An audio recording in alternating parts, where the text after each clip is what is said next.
Null to the day that I die. No blooded every day of my life. It is what it is, guys. I know everybody. I know everybody's been waiting for this. I didn't make my crow video yesterday just because I had to work all day yesterday. And obviously, coming back from Pasadena, driving back from Pasadena the other day. I mean, it wasn't gonna happen. So, congratulations to the Oregon fans. DJ David, when your team came in, you guys played pretty damn near flawless, except that one pick in the first half. But I mean, that pretty much got negated by us turning over the ball 5 times. My takeaways from the game,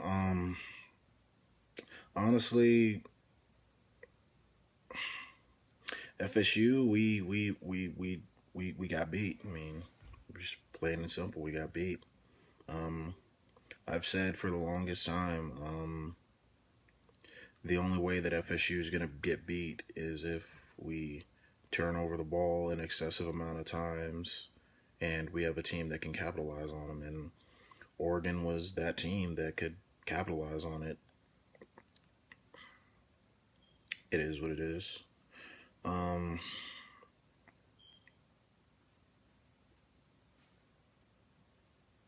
don't know, man. This one hurt. This one hurt a lot, but I mean, I'm still damn proud of those boys. I mean, those boys went out there and they fought. They battled their asses off. And Dalvin Cook, look, for all you Florida State fans that are getting, not Florida State fans, all you bandwagon motherfuckers that are getting on Twitter and shit like that and bashing this kid. This boy went hard for us all year, and he had a bad game. He fucked up. He fumbled it, and nobody feels worse than Dalvin Cook can. Okay? But mind you, we don't beat Miami, we don't beat Louisville, and we don't beat Florida without this kid. So, y'all so-called Florida State fans, especially the ones that are down in Tallahassee right now, slashing motherfuckers' tires and shit, fuck y'all, okay? Straight up, fuck y'all. I am a diehard Noel, and I'm telling you right now, I'm proud of this team. If we've only lost one game in our last 30, I am proud of this team. We won a national championship. We've won 3 straight ACC titles. This team had a 29-game winning streak, which is the 5th longest winning streak in the modern era. And this team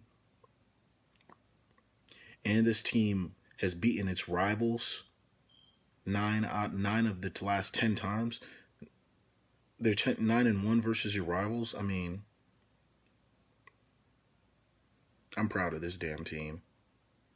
Because I remember a team when we had Chris Ricks. We had to deal with 4 years of Chris Ricks. And we had to deal with all that inconsistency. I remember a team that lost 2 times in one fucking season to Miami. I remember a team that got blown the fuck out in our own home stadium by the Gators. I remember a fucking team that was driving down in the end zone and lost to fucking Georgia Tech in fucking Atlanta, Georgia. I remember a team that lost to NC State. I remember a team that almost lost at home to Jacksonville State.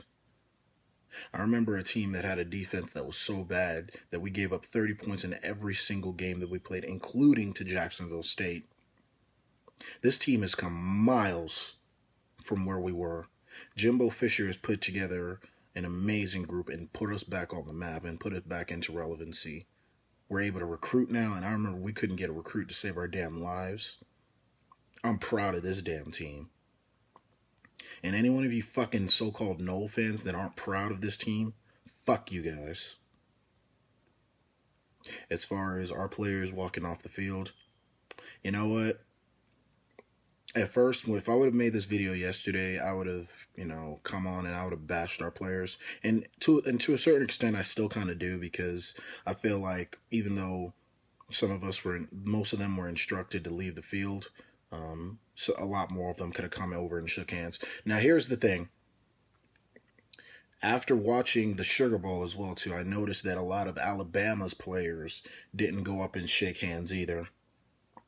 But there was no mention of that like on ESPN, and it's fine. I mean, I think I'm on record already for my disdain for ESPN this season and how they hate FSU because I mean, join the club, man. Who the fuck didn't hate FSU this year unless you were a Florida State fan?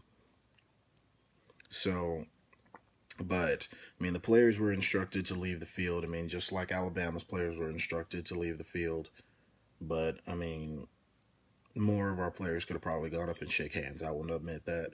Um, Oregon's, you know what? Honestly, I'm not even gonna get all bent out of shape over like Oregon chanting the no means no.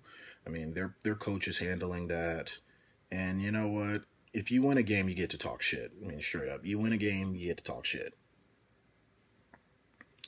I mean, it is what it is. I mean, did I like it? Fuck no. But I mean, I would have. But I mean, I wanted to win the game, so. Um. Again, Oregon, you guys just beat us. I mean, we committed too many damn turnovers. I mean, that second turnover by Dalvin Cook, I mean, that one really killed us. I mean, and we were in this game until those fucking turnovers. It was a weird game because honestly, I mean, you had a horrendous pass interference call on Nick O'Leary in the end zone that didn't get called, and we had to settle for a field goal. Jameis Winston just barely missed getting a touchdown. His knee was down right before he crossed the plane.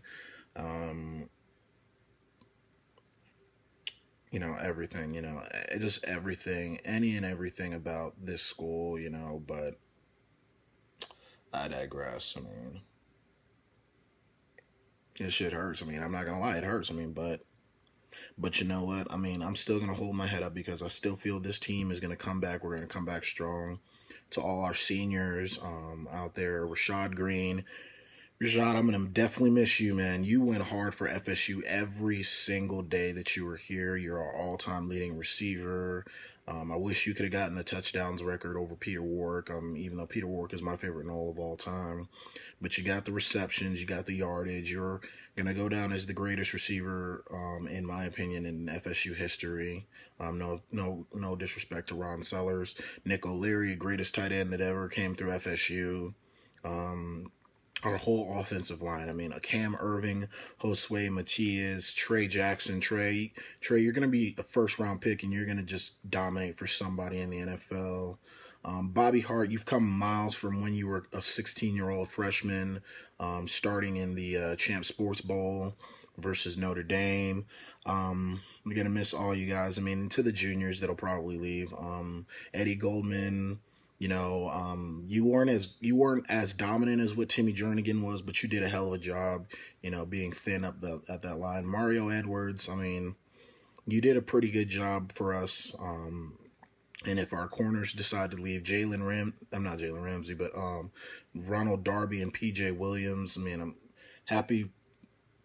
Wish you guys could have had a little bit of better year this year, but I mean, you guys have gone hard for us. And you know, Jameis, despite, you know what, I don't know if you're going to leave because, I mean, you have expressed interest in playing baseball, but if you don't leave, I'll be happy that you do stay, but if you do leave, it's been an honor, you know, despite what everybody says about you and despite what the media perceived you as, you were a good guy. I mean, you were immature, you were a fucking knucklehead, and sometimes you pissed me off, especially when you got up on the table and shouted "fuck her right in the pussy," because that was just, I don't know why the hell you would say that, or even the incident with the crab legs. And you know what, honestly, I'm going to tell you right now, I've said it many times, I mean, it doesn't make it any more right, but I really don't feel like you actually stole those crab legs. What actually happened was you were getting hooked up by an overzealous employee. They got caught by their boss, and then they rolled over on you, and then you didn't take the fall, and you just said that, you know, you just forgot to pay for them or whatever. I mean, either way, it's still wrong, but, I mean, it is what it is. I mean, and you shouldn't have put yourself in that situation in the first place, but you were punished for it, you paid for it, you came back, and you did what you had to do. Love FSU, love FSU, and I hated that everybody wanted to label you as a fucking rapist, even though you'd been cleared through 3 separate investigations. You know, kudos to you. And if you do leave, I'll miss you, Jameis. Hopefully you come to my Titans, but I will miss you, Jameis.